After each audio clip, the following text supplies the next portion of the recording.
देश का किसान सड़कों पे उतरा हुआ है।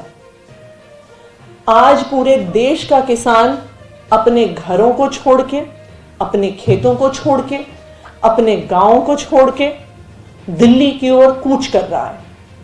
क्यों? क्योंकि केंद्र सरकार ने किसान विरोधी काले कानूनों को पास किया है। और ऐसे कानूनों को पास करने के बाद जिसने हजारों लाखों किसानों को देश के अलग अलग हिस्से से, पंजाब से किसान आ रहा है, उत्तराखंड से किसान आ रहा है, उत्तर प्रदेश से किसान आ रहा है, हरियाणा से किसान आ रहा है, और इतनी ठिठुरती हुई ठंड में सड़क पे बैठा हुआ है। क्यों? क्योंकि वो चाहता है कि देश की सरकार उसकी बात सुने।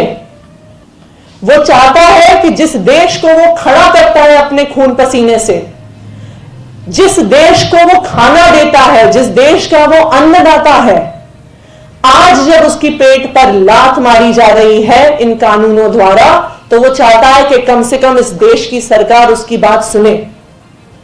और आज हमारे देश में किस तरह की असंवेदनशील सरकार है जो इन किसानों की, जो हजारों की संख्या में आज दिल्ली के बॉर्डर पे बैठे हुए हैं, उनसे बात करने को तैयार नहीं है। उन किसानों को बोला जाता है कि हमारी शर्त है कि आप जब तक यहां पर जाकर नहीं बैठोगे तब तक हम आपसे बात नहीं करेंगे। तो क्या हुआ कि आप इस देश के अन्नदाता हो? तो क्या हुआ कि हम फोन के बिना, टीवी के बिना जी सकते हैं, लेकिन खाने के बिना नहीं जी सकते जो आप पैदा करते हो? लेकिन हम आपसे बात नहीं करेंगे। इस देश के गृह मंत्री किसानों को कह के जाते हैं कि जब तक आप उस संत निरंकारी ग्राउंड में नहीं पहुंचोगे हम आपसे बात नहीं करेंगे।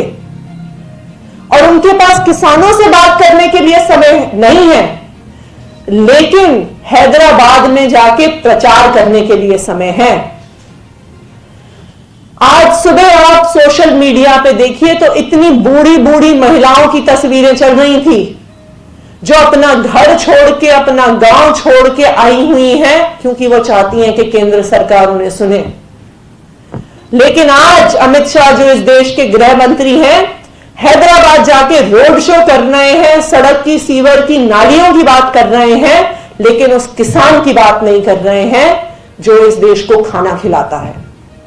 शर्म आनी चाहिए ऐसी सरकार को, शर्म आनी चाहिए ऐसे गृह मंत्री को कि आज उस अन्नदाता तक की हम बात नहीं सुन रहे हैं।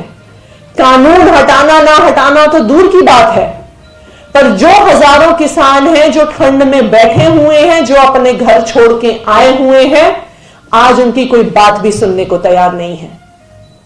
प्रचार हो सकता है, रोड शो हो सकता है, हैदराबाद में रैली हो सकती है, हैदराबाद में एक चुनाव के लिए गृह मंत्री अमित शाह जी द्वारा, लेकिन इन हजारों किसानों की आवाज नहीं सुनी जा रही है।